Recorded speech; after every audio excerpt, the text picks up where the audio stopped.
여러분은 1680도가 얼마나 뜨거운 온도인지 아시나요? 철강도 녹아내리는 지옥 같은 열기입니다. 그런데 이 온도에서 완벽하게 작동하는 기계가 등장했습니다. 전 세계가 불가능하다고 단언했던 바로 그 기술이요. 한 기자가 이 미스터리를 추적했습니다. 그녀가 발견한 진실은 과연 무엇이었을까요? 저는 엘리자베스 로스입니다. 월스트리트 저널에서 15년간 에너지 산업을 취재해온 기자죠. 그날 오후 제 인생이 완전히 뒤바뀔 줄은 꿈에도 몰랐습니다. 편집부 회의실에 들어서자마자 이상한 분위기가 느껴졌어요. 동료들이 모니터를 뚫어지게 바라보고 있었거든요. 화면에는 낯선 터빈 영상이 재생되고 있었습니다. 엘리자베스, 이것 좀 봐. 톰 편집장이 저를 불렀어요. 그의 표정이 심상치 않았습니다. 1680도에서 작동하는 가스터빈이라고 합니다. 순간 제 머릿속이 하얘졌어요. 1680도라고요? 미국 지휘도 1650도가 한계였는데 독일 지멘스도 마찬가지였고요. 어느 나라 기술입니까? 그게 문제예요. 아시아 쪽에서 나온 기술이라는데 제 가슴이 철렁 내려앉았습니다. 10년 전 기억이 떠올랐거든요. 일본계 미국인이었던 전 남편 히로시가 항상 말했던 것들. 서구 기술만이 최고라고 생각하는 오만함을 버려야 한다는 그의 말이요. 당시 저는 그런 그를 이해할 수 없었어요. MIT에서 기계공학을 전공한 제가 봤을 때 아시아 기술은 여전히 서구를 따라잡는 수준이었거든요. 더 큰 문제는 히로시가 같은 업계 엔지니어였다는 거예요.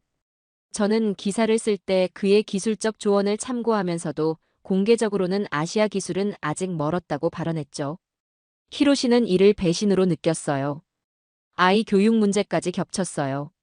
저는 딸에게 미국식 개인주의를 가르치고 싶었는데 히로시는 협력과 배려를 강조했거든요. 결국 쌓였던 갈등들이 한꺼번에 터지면서 이혼에 이르렀습니다. 데이터 조작 가능성은 없나요? 제가 조심스럽게 물었어요. 톰이 고개를 저었습니다. 이미 전문가들이 검증했어요. 영상도 실제고 온도 측정값도 정확합니다. 믿을 수 없었어요. 제가 15년간 쌓아온 지식으로는 이해할 수 없는 일이었습니다. 혹시 기술 유출일 가능성은요? 미국이나 독일 기술을 훔쳐서. 그것도 확인해봤지만 전혀 다른 방식이라고 하네요. 완전히 새로운 접근법이라는 거예요. 그때 회의실 문이 열리며 백발의 남성이 들어왔습니다. 에너지부에서 파견 나온 존 윌슨 국장이었어요. 로스 기자님이시죠? 당신에게 특별한 임무가 있습니다. 어떤 임무 말씀이신가요? 직접 가서 확인해 주세요. 이 기술이 정말 그들이 독자적으로 개발한 건지. 윌슨 국장의 눈빛이 날카로웠습니다. 우리는 이 기술의 진실을 알아야 합니다. 미국 에너지 산업의 미래가 걸린 문제거든요. 저는 망설였어요. 솔직히 아시아로 가는 것 자체가 부담스러웠거든요. 하지만 기자로서의 사명감이 앞섰습니다. 알겠습니다. 언제 출발하면 될까요? 내일 새벽 비행기입니다. 이미 항공편을 예약해뒀어요. 그날 밤 저는 잠을 이룰 수 없었습니다. 정말로 서구 기술을 뛰어넘는 혁신이 아시아에서 나온 걸까요? 아니면 우리가 놓친 무언가가 있는 걸까요? 창밖을 보며 생각했어요. 분명 어딘가에 허점이 있을 거라고. 제가 가서 그 진실을 밝혀내겠다고 다짐했습니다. 다음 날 새벽 윌슨 국장에게서 긴급 연락이 왔습니다. 로스 기자, 출발 전에 참석해야 할 회의가 있어요. 1시간 후 에너지부로 오세요. 에너지부 회의실에 도착하니 대형 스크린이 설치되어 있었어요. 곧 화상회의가 시작됐습니다. 화면에 나타난 사람들을 보고 저는 깜짝 놀랐어요. 미국 GE의 수석 엔지니어 마이클 톰슨, 독일 지멘스의 터빈 개발 총괄 한스 밀러 박사, 일본 미쓰비시의 기술 담당 다나카 부사장까지. 말 그대로 세계 가스터빈 기술의 신들이 한자리에 모인 거였습니다. 이것은 명백한 기술 유출입니다. GE의 톰슨이 먼저 입을 열었어요. 우리도 10년 넘게 연구했지만 1680도는 불가능했거든요. 그런데 갑자기 이런 기술이 나온다고요? 독일의 밀러 박사가 거들었습니다. 저희도 마찬가지예요. 1650도가 한계였습니다. 소재 기술로는 절대 뛰어넘을 수 없는 벽이죠. 일본의 다나카 부사장은 더 직설적이었어요. 솔직히 말하면 아시아 기술로는 아직 우리를 따라잡기 어려운 수준이에요. 분명 어딘가에서 기술을 빼온 겁니다. 그 말을 듣는 순간 제 머릿속에 히로시의 목소리가 떠올랐어요. 엘리자베스, 너는 왜 항상 아시아를 무시하는 거야?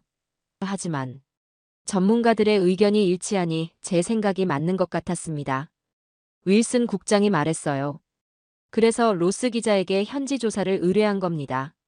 직접 가서 허점을 찾아주세요. 어떤 허점을 찾으면 될까요? 제가 물었을 때 톰슨이 답했습니다. 핵심 부품들이 어디서 나왔는지 확인해 보세요. 특히 터빈 블레이드 소재 말이에요. 우리가 개발한 합금과 유사한 게 있을 겁니다. 밀러 박사도 덧붙였어요. 냉각 시스템도 확인해 보세요. 우리 특허와 비슷한 구조가 있을 거예요. 저는 자신감이 생겼습니다. 15년간 이 업계를 취재하면서 쌓은 노하우가 있었거든요. 기술 유출의 증거를 찾는 것쯤은 어렵지 않을 거라고 생각했어요. 집으로 돌아와 짐을 싸는데 딸 제시카가 다가왔습니다. 엄마, 어디 가는 거야? 일 때문에 며칠 출장 가야 해. 또 아시아야? 엄마는 왜 아시아 가는 걸 싫어해?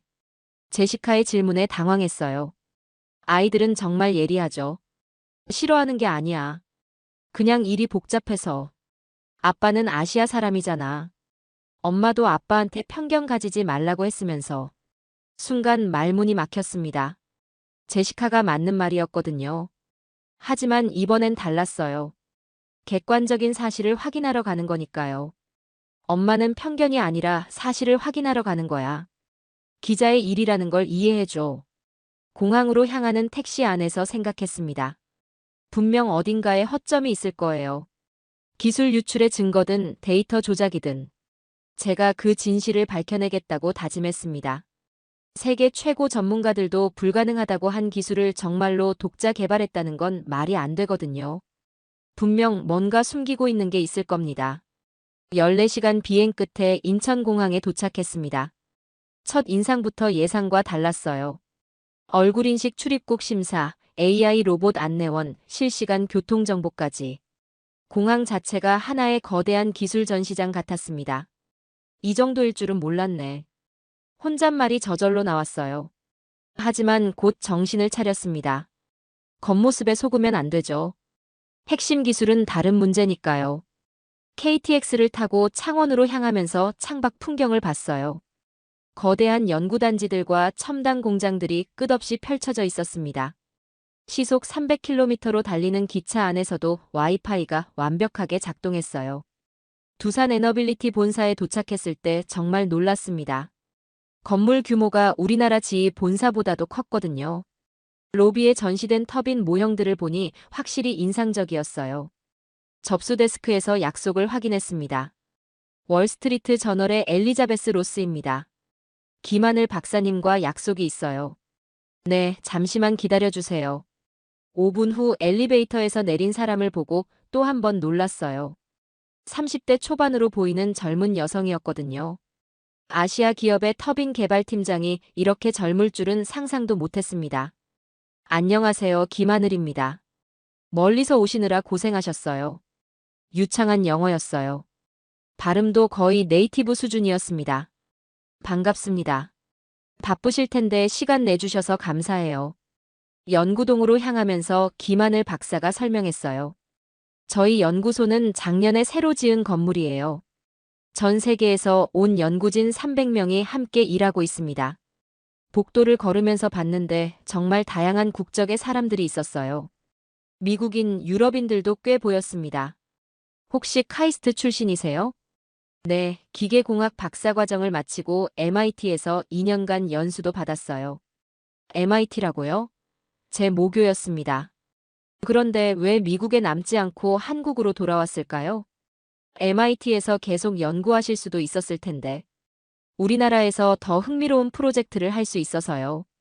미국에서는 기존 기술 개선에 집중하지만 여기서는 완전히 새로운 접근을 시도할 수 있거든요. 그 말이 좀 이상했어요. 새로운 접근이라니. 기술 개발에는 축적된 경험이 가장 중요한데 말이죠. 연구소에 들어서자 벽면 가득 붙어 있는 도면들이 눈에 들어왔습니다. 복잡한 수식들과 3D 모델링이 빼곡했어요. 확실히 고민한 흔적들이 보였습니다. 이 모든 걸 처음부터 설계하신 건가요? 네, 기존 방식을 따라하지 않았어요. 완전히 다른 철학으로 접근했습니다. 김하늘 박사의 자신감이 느껴졌어요. 하지만 아직은 의심스러웠습니다. 이론과 실제는 다른 문제니까요. 실제 테스트도 가능한가요? 물론이죠. 지금 당장 보여드릴 수 있어요. 그녀의 눈빛이 반짝였어요. 마치 자신의 작품을 자랑하고 싶어하는 예술가 같았습니다. 다만 1680도 테스트는 상당히 위험하니까 안전장비를 착용하셔야 해요. 1680도. 그 숫자를 직접 듣자니 가슴이 두근거렸습니다. 정말로 그 온도에서 터빈이 작동하는 걸까요? 아니면 뭔가 속임수가 있는 걸까요? 곧 그 답을 알게 될 것 같았어요. 안전장비를 착용하고 실험실로 향했습니다. 문을 열자마자 압도적인 광경이 펼쳐졌어요. 천장까지 닿을 듯한 거대한 터빈이 중앙에 서 있었습니다. 이게 실제 크기인가요? 축소 모델이에요. 하지만 모든 구조와 시스템은 실제와 동일합니다. 김하늘 박사가 설명하며 컨트롤 패널로 안내했어요. 수십 개의 모니터가 빼곡하게 설치되어 있었습니다. 온도, 압력, 진동, 응력을 실시간으로 측정해요. 모든 데이터가 기록되죠. 확실히 정교한 시스템이었어요. 하지만 아직도 의심스러웠습니다. 1680도라는 건 정말 상상하기 어려운 온도거든요. 혹시 실제 1680도까지 올려볼 수 있을까요? 물론입니다. 지금 바로 보여드릴게요. 김하늘 박사의 자신감이 놀라웠어요. 마치 일상적인 일처럼 말하더군요. 시작합니다. 버튼을 누르자 터빈이 천천히 깨어나기 시작했어요.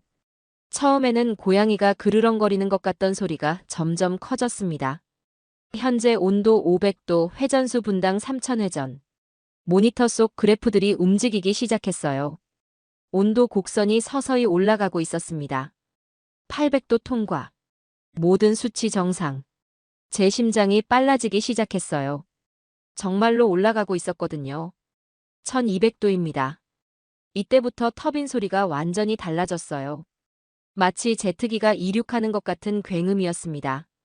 실험실 바닥까지 진동이 전해져 왔어요. 1450도 돌파. 바로 이 지점이었어요. 미국 지휘가 수년간 넘지 못한 벽이었다가 간신히 넘었죠. 제 손에 땀이 났습니다. 어떡해요? 정말 넘어가고 있네요. 저희한테는 이제 일상이에요. 김하늘 박사가 여유롭게 대답했어요. 그 순간 정말 놀랐습니다. 일상이라고요? 1600도 진입. 터빈 소리가 더욱 격렬해졌어요. 하지만 모든 그래프는 여전히 안정적이었습니다. 믿기지 않았어요. 갑자기 경고음이 울렸습니다. 삐리리 모니터들이 빨간색으로 바뀌기 시작했어요. 진동 급증, 열분포 불균형 발생. 역시나 제가 예상했던 일이 일어났습니다. 이 온도에서는 어떤 터빈도 견딜 수 없어요.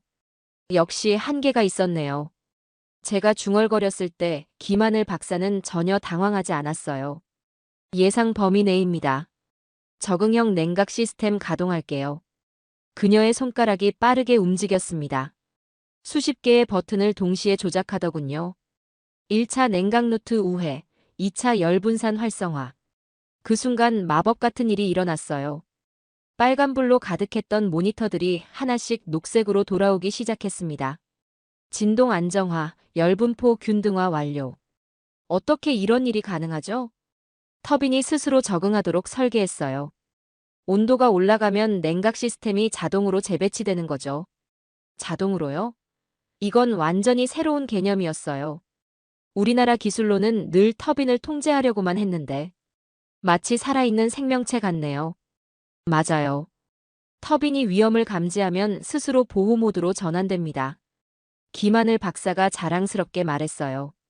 이제 진짜 테스트를 시작할게요. 1680도로 올립니다. 그 말을 듣는 순간 제 숨이 멎을 뻔했어요. 1680도. 인류가 아직 정복하지 못한 영역이었습니다. 온도계가 천천히 올라갔어요. 1670도, 1675도, 1678도, 1680도 달성. 그 순간 모든 모니터가 완벽한 녹색으로 빛났습니다. 온도, 압력, 진동, 응력. 모든 수치가 안정 범위에 있었어요. 저는 그 자리에 서서 말을 잃었습니다. 15년간 이 업계를 취재하면서 이런 광경을 보게 될 줄은 상상도 못했어요. 10분간 지속해 볼게요. 10분. 영원같이 긴 시간이었어요. 하지만 터빈은 꿋꿋하게 1680도의 지옥불을 견뎌냈습니다. 테스트 완료입니다. 김하늘 박사가 환하게 웃으며 말했을 때 저는 눈물이 날 것 같았어요. 제가 무시했던 기술이 지금 제 눈앞에서 불가능을 가능으로 만들고 있었거든요. 정말 대단합니다. 어떻게 이런 기술을 개발하신 거예요? 30년 전 한 분의 아이디어에서 시작됐어요. 30년 전이요? 네, 미국에서 오신 분이었죠. 언젠가 보여드릴 기회가 있을 거예요. 김하늘 박사의 미소에 뭔가 의미심장한 게 느껴졌어요. 미국에서 온 분이라니. 혹시 제가 아는 사람일까요? 테스트가 끝나고 김하늘 박사가 특별한 곳으로 안내했습니다. 이곳은 우리의 자랑이에요. 문을 열고 들어간 순간 예상과 완전히 다른 광경이 펼쳐졌어요. 성공작은 하나도 없었습니다. 대신 깨진 터빈 블레이드들, 녹슨 파이프들, 수천 장의 실패 도면들이 전시되어 있었어요. 실패 박물관입니다. 실패를 전시하는 건가요? 네, 저희의 가장 소중한 자산이거든요. 벽면마다 실패 기록들이 빼곡했습니다. 1997년 3월, 1450도에서 블레이드 균열. 2005년 8월, 1580도에서 진동 급증. 2012년 12월, 1650도에서 시스템 다운. 수백 번, 수천 번의 실패가 정리되어 있었어요. 왜 실패를 숨기지 않고 이렇게 전시하시나요? 실패는 숨길 게 아니라 기록할 자산이에요. 각각이 다음 성공의 디딤돌이 됐거든요. 김하늘 박사의 설명을 들으며 전시관을 돌아봤어요. 정말 치밀하게 분석되어 있었습니다.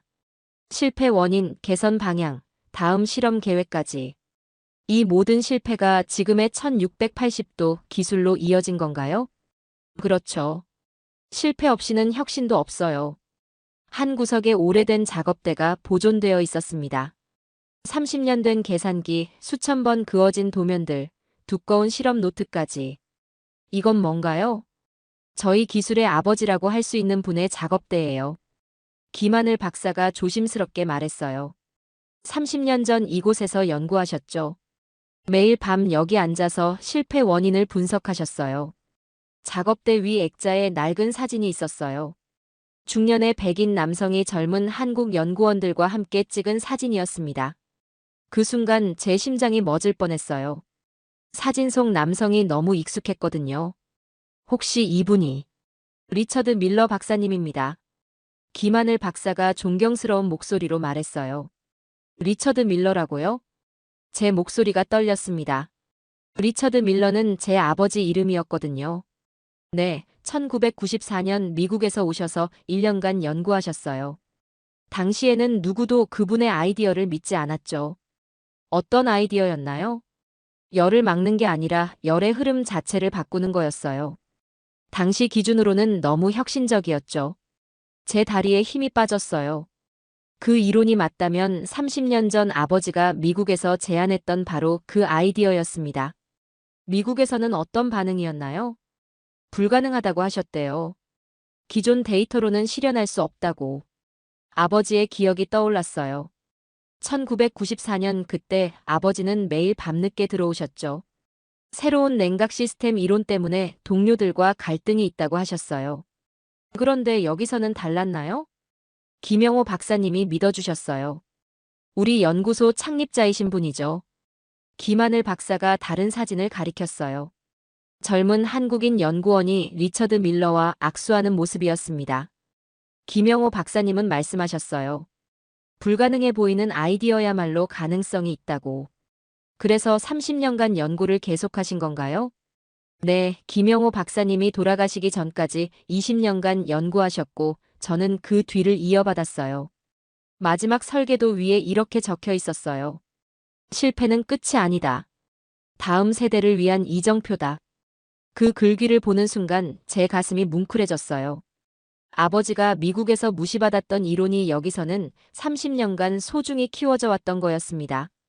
리처드 밀러 박사님이 살아계시다면 정말 기뻐하셨을 거예요. 왜요? 당신의 꿈이 현실이 됐다고 말씀드리고 싶었거든요. 김하늘 박사의 말에 눈물이 날 뻔했어요. 아버지는 이미 5년 전에 돌아가셨습니다. 본인의 이론이 성공했다는 걸 보지 못하고 말이죠. 혹시 그분과 연락하신 적 있나요? 아쉽게도 연락이 끊어졌어요.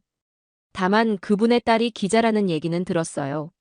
제 온몸에 전율이 흘렀습니다. 김하늘 박사는 제가 누구인지 모르고 있었어요. 그분 딸도 에너지 업계에서 일한다고 하더라고요.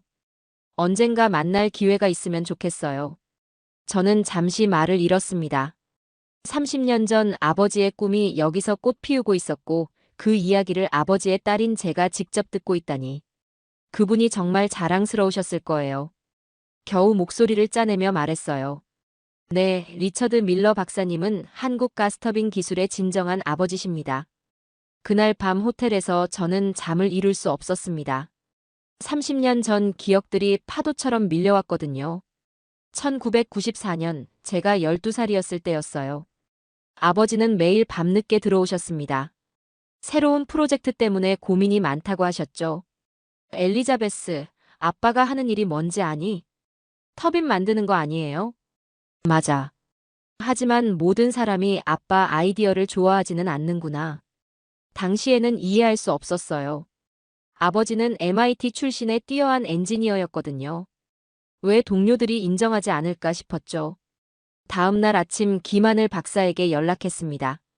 혹시 리처드 밀러 박사님 자료를 더 볼 수 있을까요? 기사 작성에 도움이 될 것 같아서요. 물론이죠. 오늘 오후에 보여드릴게요. 연구소 아카이브에서 아버지의 모든 기록을 확인할 수 있었어요. 1994년 연구 노트, 설계 도면 회의록까지.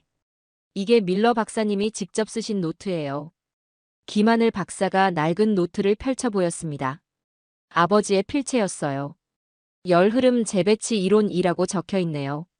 네, 기존의 방식과 완전히 달랐어요. 열을 차단하는 게 아니라 흐름 자체를 바꾸는 거였죠. 페이지를 넘기면서 아버지의 고민이 느껴졌어요. 수없이 그어진 수정 흔적들, 밤늦게 쓴 메모들. 미국 동료들은 어떤 반응이었나요? 회의록을 보시면 알 수 있어요. 1994년 10월 회의록이었습니다. 참석자는 지휘 연구진 12명. 아버지가 발표한 후 나온 반응들을 읽으니 가슴이 아팠어요. 비현실적인 접근, 검증되지 않은 이론, 위험한 실험이라는 평가들이 적혀 있었습니다. 결국 프로젝트가 중단됐나요? 네, 3개월 만에 종료됐어요. 너무 혁신적이라는 이유로. 그때 회의록 마지막 페이지에서 눈길을 끄는 문장을 발견했어요. 밀러의 이론은 흥미롭지만 현재 기술로는 구현 불가능. 30년 후에나 가능할 것. 30년 후에나 가능하다고 했네요. 맞아요. 그런데 정확히 30년 후인 지금 우리가 해냈죠. 김하늘 박사가 자랑스럽게 말했어요. 김영호 박사님은 달랐어요. 밀러 박사님의 이론을 보자마자 가능성을 알아보셨거든요. 다른 자료를 보여주면서 설명했습니다. 김영호 박사님 말씀이 기존 기술의 한계를 뛰어넘으려면 완전히 다른 사고가 필요하다고 하셨어요. 1995년부터 시작된 한국의 연구 기록들을 봤어요. 첫 5년은 실패의 연속이었습니다. 하지만 포기하지 않았어요. 2000년대 들어 조금씩 성과가 나오기 시작했네요. 네, 밀러 박사님 이론을 바탕으로 새로운 냉각 시스템을 개발했어요. 10년 걸렸지만 첫 번째 돌파구였죠. 자료를 보면서 깨달았어요. 아버지의 이론이 단순히 보존된 게 아니라 계속 발전되어 왔다는 걸 말이에요. 2010년대에는 AI 기술까지 접목하셨군요. 맞아요. 적응형 냉각 시스템이 바로 그거예요. 밀러 박사님의 기본 아이디어에 현대 기술을 더한 거죠. 그때 김하늘 박사가 특별한 파일을 꺼냈어요. 이건 김영호 박사님이 돌아가시기 전에 저에게 주신 거예요. 파일을 열자 아버지의 편지가 나왔습니다. 1994년 한국을 떠나면서 김영호 박사에게 쓴 편지였어요. 김 박사님, 미국에서는 제 이론을 받아들이지 않았지만 언젠가 누군가는 이 길을 걸어갈 거라고 믿습니다. 그 누군가가 김 박사님이길 바랍니다. 편지 마지막에 이런 문장이 있었어요. 제 딸 엘리자베스도 언젠가 엔지니어가 되겠다고 합니다. 그때가 되면 이 기술이 현실이 되어 있길 바랍니다. 그 순간 눈물이 왈칵 쏟아졌어요. 아버지는 제가 이 일을 하게 될 줄 아셨던 거예요. 괜찮으세요? 김하늘 박사가 걱정스럽게 물었어요. 네, 그냥 감동적이어서요. 저는 아직 제 정체를 밝힐 용기가 없었어요. 하지만 마음속으로는 확신했습니다. 아버지의 꿈이 정말로 이루어졌다는 걸 말이에요. 밀러 박사님이 살아계셨다면 정말 기뻐하셨을 거예요. 당신의 이론으로 불가능이 가능해졌다고. 그러게요. 언젠가 그분의 가족들도 이 소식을 알게 되면 좋겠어요. 저는 조용히 고개를 끄덕였습니다. 아버지의 꿈이 이렇게 아름답게 꽃피었어요. 그날 밤 호텔방에서 제 인생을 되돌아봤습니다. 30년 전 아버지를 무시했던 미국 기술계의 오만함. 그리고 지금 그 기술을 무시하려던 저 자신의 모습까지. 전화기를 들고 제시카에게 전화했어요. 엄마 어때? 아시아 출장은. 제시카, 엄마가 너에게 사과할 게 있어. 왜요? 내가 맞았어. 엄마는 편견을 가지고 있었구나. 10년 전 히로시와의 갈등이 떠올랐어요. 그때 저는 그의 기술적 조언을 사적으로는 활용하면서도 공개적으로는 아시아 기술을 폄하했었죠. 히로시 아빠도 그랬잖아요. 서구 기술만이 최고라고 생각하는 오만함을 버리라고. 당시 저는 이해할 수 없었어요. MIT 출신인 제가 봤을 때 아시아는 여전히 따라잡는 단계였거든요. 엄마, 그런데 왜 갑자기요? 여기서 정말 놀라운 걸 봤어. 우리나라 기술자들도 상상하지 못한 혁신을 말이야. 다음 날 김하늘 박사를 다시 만났습니다. 로스 기자님, 어젯밤 많이 생각하셨나 봐요. 표정이 달라 보이네요. 제가 고백할 게 있어요. 김하늘 박사가 의아한 표정을 지었어요. 사실 저는 처음에 한국 기술을 의심했어요. 기술 유출이나 데이터 조작일 거라고 생각했거든요. 그런 의심을 하셨다고요? 네, 정말 부끄럽습니다. 15년간 이 업계를 취재하면서도 편견에 갇혀 있었어요. 김하늘 박사는 놀라지 않았어요. 오히려 이해한다는 표정이었습니다. 많은 서구 전문가들이 그런 반응을 보이세요. 저희도 이해해요. 어떻게 이해할 수 있나요? 분명 기분 나쁘실 텐데. 처음부터 믿기 어려운 일이니까요. 저희도 처음엔 밀러 박사님 이론이 정말 가능할지 확신이 없었거든요. 그녀의 포용적인 태도에 더욱 미안해졌어요. 하지만 김영호 박사님이 말씀하셨어요. 혁신은 의심에서 시작된다고. 의심 없이는 검증도 없고 검증 없이는 발전도 없다고. 정말 대단한 철학이네요. 그래서 저희는 모든 의심을 환영해요. 더 나은 기술을 만들게 해주거든요.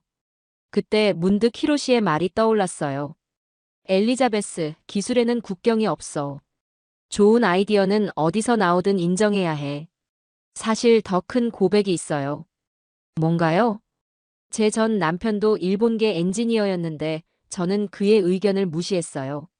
아시아 기술은 아직 부족하다고 생각했거든요. 김하늘 박사가 조용히 들어주었어요. 결국 그 문제로 이혼까지 했죠. 지금 생각해보니 제가 정말 어리석었어요. 많은 사람들이 그래요. 익숙한 걸 선호하는 건 자연스러운 일이에요. 하지만 그런 편견 때문에 얼마나 많은 기회를 놓쳤을까요? 그날 오후 김하늘 박사가 연구진들과의 만남을 주선해줬어요. 정말 다양한 국적의 사람들이었습니다.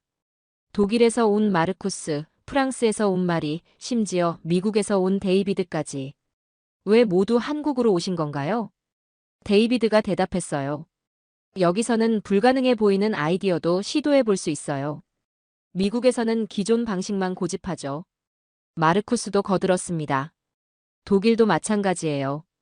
안전하고 검증된 기술만 선호해요. 혁신적인 시도는 위험하다고 여기죠. 한국은 달라요. 마리가 말했어요. 실패를 두려워하지 않아요. 오히려 실패해서 배우려고 하죠. 그 순간 깨달았어요. 제가 무시했던 것은 단순히 한국 기술이 아니었어요. 혁신을 받아들이는 열린 마음 자체였습니다. 로스 기자님도 여기 오셔서 생각이 바뀌셨나요? 김하늘 박사가 물었어요. 완전히 바뀌었어요. 제가 얼마나 좁은 시각을 가지고 있었는지 깨달았거든요. 그럼 이제 어떻게 하실 건가요? 진실을 써야죠. 한국이 어떻게 불가능을 가능으로 만들었는지 정확히 보도할 거예요. 그날 밤 기사 초안을 쓰기 시작했어요. 한국 가스터빈 기술의 진실이라는 제목으로 서구 중심적 사고의 한계, 혁신을 받아들이는 열린 마음의 중요성, 그리고 기술에는 국경이 없다는 메시지까지. 마지막 문단을 쓰면서 생각했어요. 아버지가 살아계셨다면 정말 기뻐하셨을 거라고. 본인의 이론이 편견을 넘어 전 세계의 인정을 받게 됐다는 걸 보시면 말이에요. 이제 저도 편견의 벽을 허물고 진정한 글로벌 시각을 갖게 됐습니다. 미국으로 돌아가기 전날 저는 김하늘 박사에게 마지막 고백을 했습니다. 사실 제가 리처드 밀러의 딸이에요. 김하늘 박사의 눈이 휘둥그레졌어요. 정말요? 그럼 당신이 바로. 네, 아버지가 편지에서 언급했던 그 딸입니다. 김하늘 박사가 감격스러워했어요. 정말 영광이에요. 밀러 박사님의 딸을 직접 만나다니. 오히려 제가 감사해요. 아버지의 꿈을 이렇게 아름답게 키워주셔서. 그날 연구소 전체가 들썩였어요. 리처드 밀러 박사의 딸이 왔다는 소식이 퍼졌거든요. 많은 연구원들이 인사하러 왔습니다. 아버님 덕분에 지금의 저희가 있어요. 밀러 박사님의 정신을 이어받아 더 열심히 연구하겠습니다. 그들의 진심 어린 감사 인사를 들으며 눈물이 났어요. 아버지가 얼마나 존경받고 있는지 실감했거든요. 뉴욕으로 돌아와서 기사를 완성했습니다. 한국 가스터빈 기술의 진실 30년 전 한 미국인의 꿈이 이룬 기적이라는 제목으로요. 편집장 톰이 처음 기사를 읽더니 놀라워했어요. 이거 정말 사실이야? 우리가 30년 전에 무시한 기술이 한국에서 완성됐다고? 네, 모든 내용을 직접 확인했어요. 그런데 이걸 게재하면 우리나라 에너지 업계가 발칵 뒤집힐 텐데. 그래야죠. 진실을 알아야 발전할 수 있으니까요. 기사가 게재되자 반응이 폭발적이었어요. 처음에는 믿지 않는 사람들이 많았습니다. 지휘의 톰슨이 전화를 걸어왔어요. 로스 기자, 이 기사 내용이 정말 사실인가요? 직접 가서 확인해 보세요. 저처럼 놀라실 거예요. 독일 지멘스의 밀러 박사도 연락했습니다. 우리가 한국 기술을 너무 과소평가했나요? 과소평가가 아니라 아예 무시했죠. 저도 마찬가지였고요. 하지만 시간이 지나면서 분위기가 바뀌었어요. 한국 기술의 우수성을 직접 확인한 전문가들이 늘어났거든요. 3개월 후 놀라운 일이 일어났습니다. 미국 에너지부에서 한국과의 기술 협력 회의를 제안한 거예요. 윌슨 국장이 저를 다시 불렀습니다. 로스 기자 덕분에 우리 시각이 많이 바뀌었어요. 이제 한국과 진정한 파트너십을 맺고 싶습니다. 정말 다행이에요. 기술에는 국경이 없으니까요. 6개월 후 저는 특별한 제안을 받았습니다. 두산 에너빌리티에서 해외 홍보 고문으로 일해달라는 요청이었어요. 김하늘 박사가 화상통화로 설명했습니다. 로스 기자님만큼 우리 기술과 철학을 이해하는 분이 없어요. 전 세계에 우리 이야기를 제대로 전해주세요. 고민 끝에 결정했습니다. 아버지의 꿈이 꽃 피운 이곳에서 일하기로 말이에요. 1년 후 저는 창원에서 새로운 삶을 시작했어요. 제시카도 한국국제학교로 전학 왔습니다. 엄마, 여기 정말 좋다. 아빠가 말했던 것처럼 사람들이 정말 따뜻해. 히로시와도 연락이 닿았어요. 엘리자베스, 정말 많이 변했구나. 이제야 진짜 글로벌 시각을 갖게 된 것 같아. 미안해, 히로시. 그때 내 말이 맞았어. 괜찮아. 중요한 건 지금이니까. 지금 저는 차세대 수소터빈 개발 프로젝트를 취재하고 있어요. 한국, 미국, 독일, 일본의 연구진들이 함께 참여하는 진정한 국제 협력 프로젝트입니다. 어제 김하늘 박사가 말했어요. 밀러 박사님이 보셨다면 정말 기뻐하셨을 거예요. 당신의 이론이 전 세계 협력의 시작점이 됐으니까요. 아버지의 사진 앞에서 조용히 말했어요. 아빠의 꿈이 이렇게 컸던 줄 몰랐어요. 기술에는 정말 국경이 없더라고요. 연구소 창문으로 보이는 바다가 유난히 아름다웠어요. 그 바다 너머 세계 각국에서 온 연구진들이 함께 미래를 만들어가고 있었습니다. 30년 전 아버지의 작은 아이디어가 이제 전 세계를 바꾸는 혁신이 되었습니다. 그리고 저는 그 변화의 한복판에서 진정한 협력의 의미를 배워가고 있어요. 편견을 버리고 열린 마음으로 세상을 바라볼 때 비로소 진짜 기적이 시작되는 것 같습니다. 지금까지 감동 맛집 영상 봐주셔서 감사합니다. 불가능합니다. 저들이 우리보다 뛰어날 리 없어요. 여러분은 일본 최고의 전문가가 단 1시간 만에 자신의 말을 완전히 뒤집을 수 있다는 사실을 믿으실 수 있나요? 2025년 7월, 일본 전역이 떨고 있을 때 벌어진 충격적인 사건. 그때까지 아무도 예상하지 못했던 일이 일어났습니다. 15년 경력의 일본 전문가가 제가 완전히 틀렸습니다라고 공개적으로 인정할 수밖에 없었던 그 순간. 대체 무슨 일이 벌어졌을까요? 그리고 한국에서 온 그 존재는 정체가 무엇이었을까요? 저는 사토 유키코입니다. 도쿄 소방청 특수구조대장으로 15년간 일해왔어요. 2025년 6월, 일본 전역이 긴장 상태였습니다. 내가 본 미래라는 만화책의 예언 때문이었어요. 2025년 7월 일본에 대재앙이 온다는 내용 말입니다. 설마 만화책 내용을 믿는 건 아니겠지만 대비는 해야죠. 정부가 긴급재해 대응 훈련을 지시했어요. 그런데 뜻밖의 소식이 들려왔습니다. 한국 구조대가 공동훈련에 참여한다고요? 저는 얼굴을 찌푸렸어요. 솔직히 말하면 한국에 대해 잘 몰랐거든요.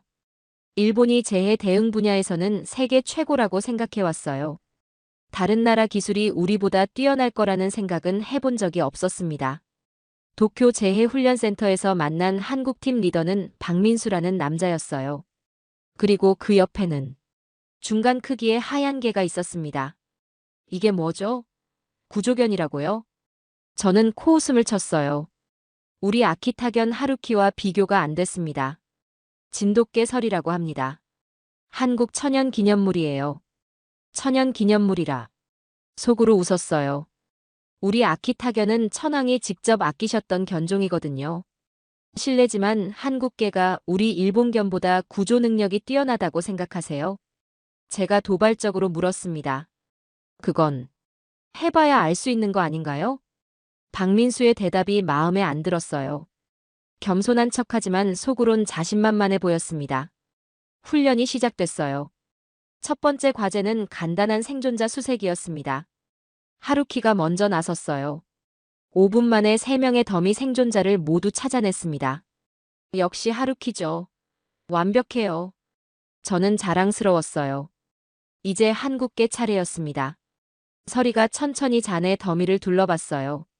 하루키보다 시간이 오래 걸렸습니다. 느리네요. 이미 하루키가 다 찾았는데. 그런데 서리가 하루키가 놓친 곳을 파기 시작했어요. 거기는 아무것도 없어요. 이미 확인했거든요. 하지만 서리는 계속 팠습니다. 그리고 또 다른 더미 생존자가 나왔어요. 이상하네요. 분명 3명이라고 했는데. 훈련 담당자가 당황했어요. 아, 맞습니다. 실제로는 4명이었는데 3명이라고 잘못 알려드렸네요. 저는 당황했습니다. 서리가 우리도 모르던 생존자를 찾아낸 거였어요. 우연일 거예요. 다음 훈련에서 보죠. 저는 인정하고 싶지 않았어요. 그때는 몰랐습니다. 이게 제 편견이 무너지는 첫 번째 신호였다는 걸요. 다음 날 더 어려운 훈련이 시작됐어요. 3층 붕괴 건물에서 생존자 수색하는 과제였습니다. 이번엔 진짜 실력을 보죠. 저는 자신만만했어요. 하루키는 고층 건물 구조가 특기거든요. 하루키가 먼저 건물에 들어갔어요. 20분 후 2명의 생존자를 찾아냈습니다. 완벽해요.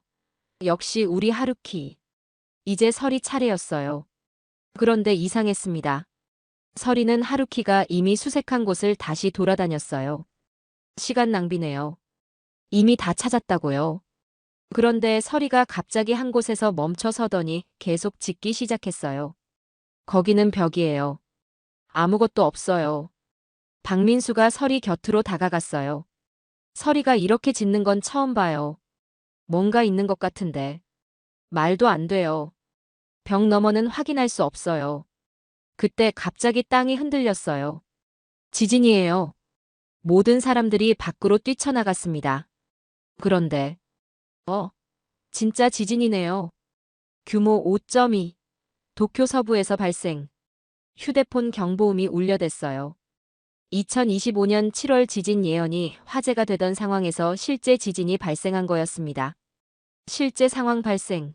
모든 구조대 출동. 긴급 지시가 내려왔어요. 하지만 더 큰 문제가 있었습니다. 후지산 근처 등산객들이 고립됐다는 신고가 들어왔어요. 산사태로 등산로가 막혔습니다. 구조가 어려운 상황이에요. 이제 진짜 생존자 구조를 해야 하는 상황이었어요. 장난이 아니었습니다. 하루키만으로는 부족할 것 같은데. 제가 망설이자 박민수가 말했어요. 서리도 함께 보내면 어떨까요? 한국계를요? 일본 산악 지형을 모르는데. 하지만 선택의 여지가 없었어요. 시간이 촉박했고 인력이 부족했습니다. 알겠습니다. 하지만 하루키가 주도하고 보조만 하세요. 저는 마지못해 동의했어요. 그때는 전혀 몰랐습니다. 서리가 곧 모든 걸 바꿔놓을 거라는 걸요. 후지산 등산로 현장에 도착했을 때 상황은 생각보다 심각했어요. 산사태로 3곳이 막혔어요. 등산객 12명이 실종 상태입니다. 생존 가능 시간이 6시간밖에 안 남았어요. 하루키가 먼저 수색을 시작했어요. 1시간 후 2명을 발견했습니다. 잘했어, 하루키. 하지만 아직 10명이 더 있었어요.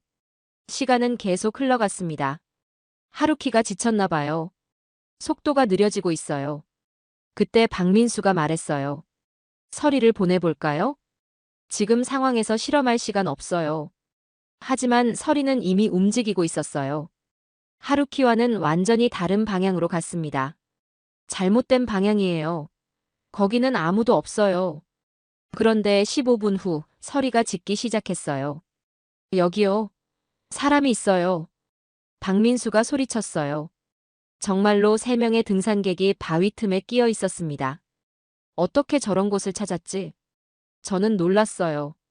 하루키도 지나친 곳이었거든요. 그런데 더 놀라운 일이 벌어졌어요. 서리가 또 다른 곳에서 짖고 있었습니다. 또요? 설마. 이번에는 5명이 한꺼번에 발견됐어요. 신기해요. 어떻게 알았지?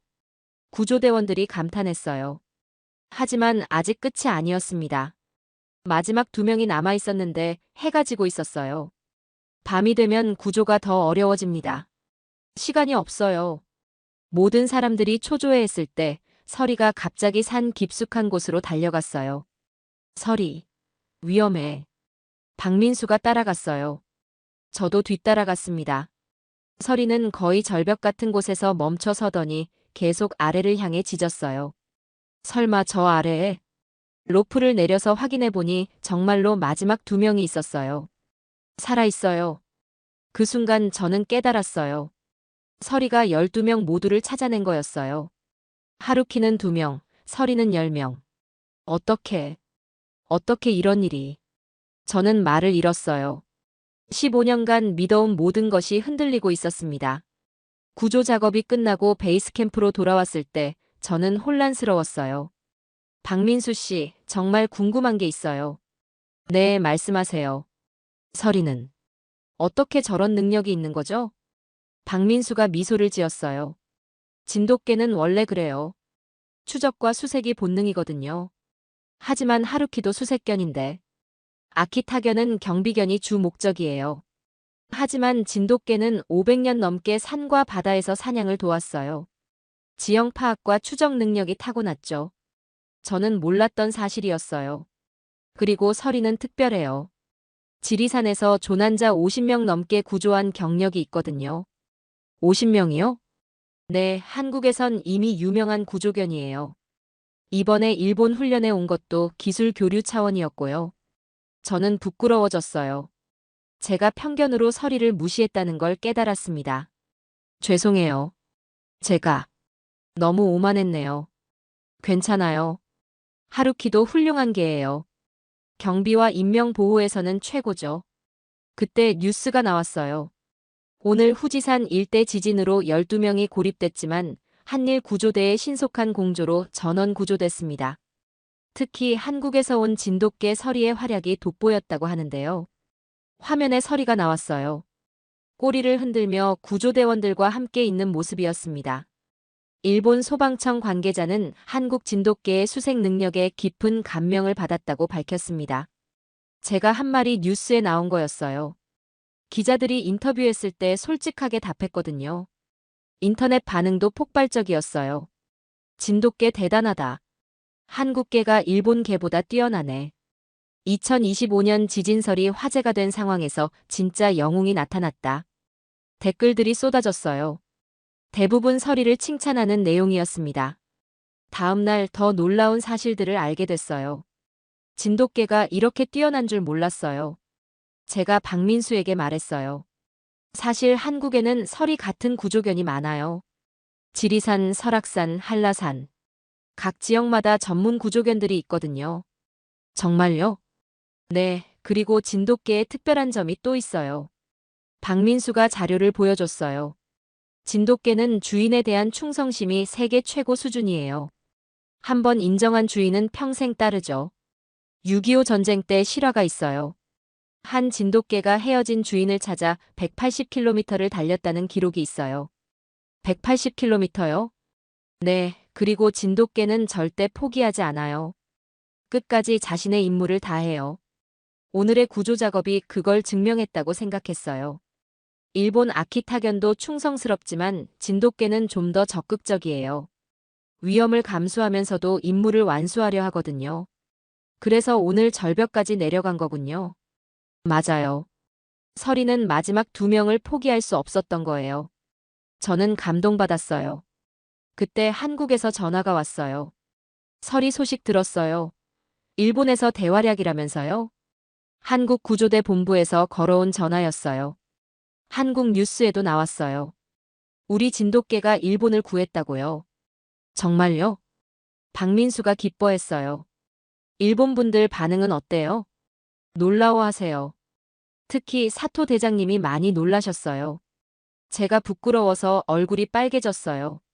그분한테 전해주세요. 한국과 일본이 협력하면 더 많은 생명을 구할 수 있다고요. 전화를 끊고 나서 박민수가 말했어요. 사토 대장님, 한일 구조견 교류 프로그램을 만들면 어떨까요? 그게 무슨 뜻이죠? 진돗개의 수색 능력과 아키타견의 경비 능력을 결합하는 거예요. 서로 배울 점이 많을 것 같아요. 좋은 아이디어였어요.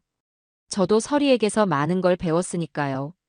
그날 저녁 조용한 곳에서 박민수와 진솔한 대화를 나눴어요.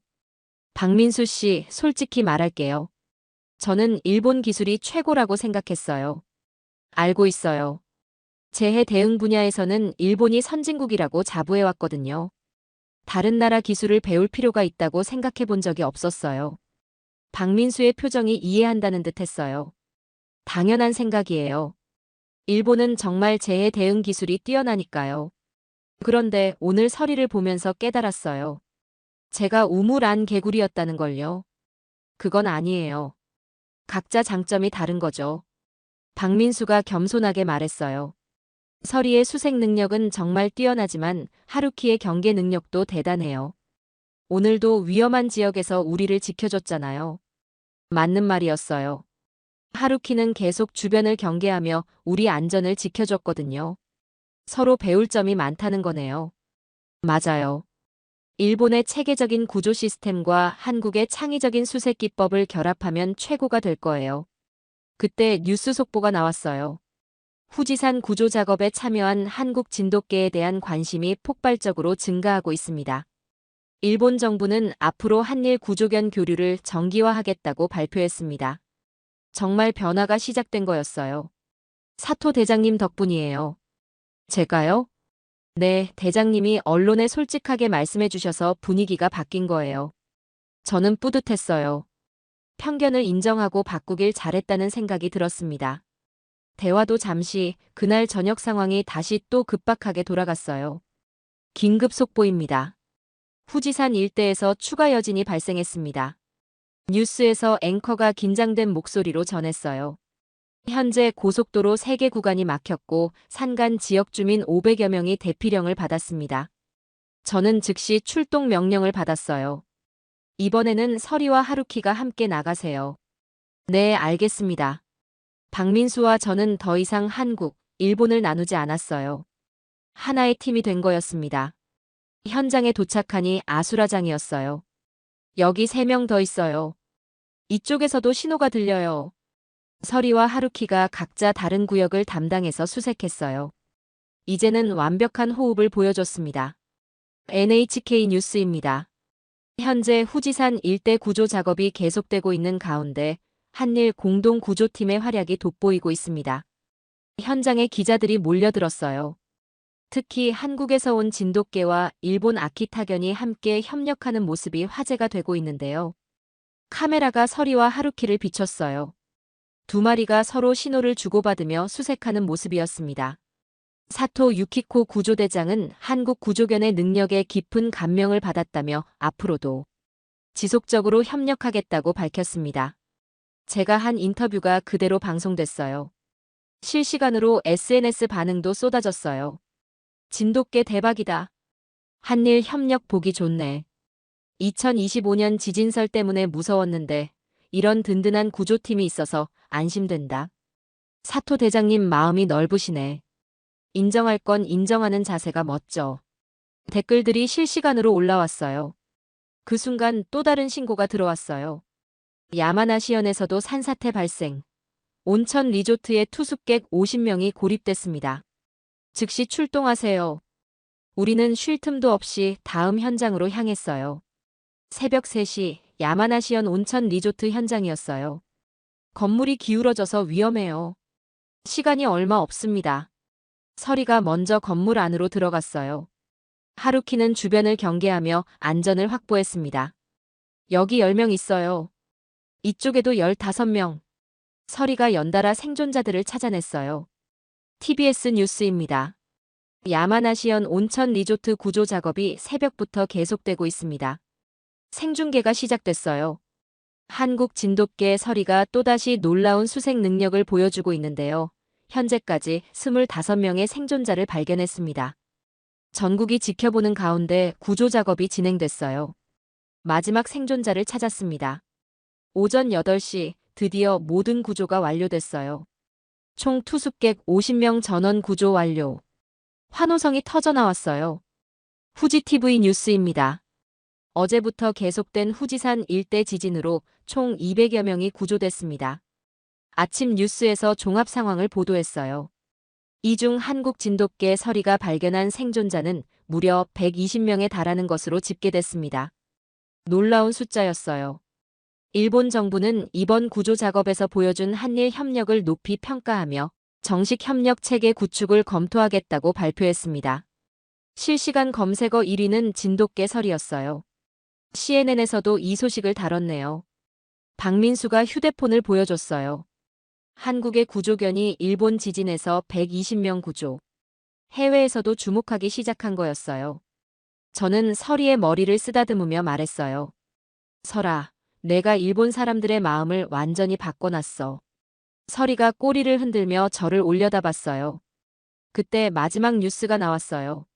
NHK 특별 보도입니다. 후지산 일대 지진 구조 작업이 모두 완료된 가운데 시청자들이 보내온 감사 메시지를 소개해드리겠습니다. 화면에 편지들이 나타났어요. 진돗개 서리 덕분에 아버지를 구할 수 있었습니다. 정말 감사합니다.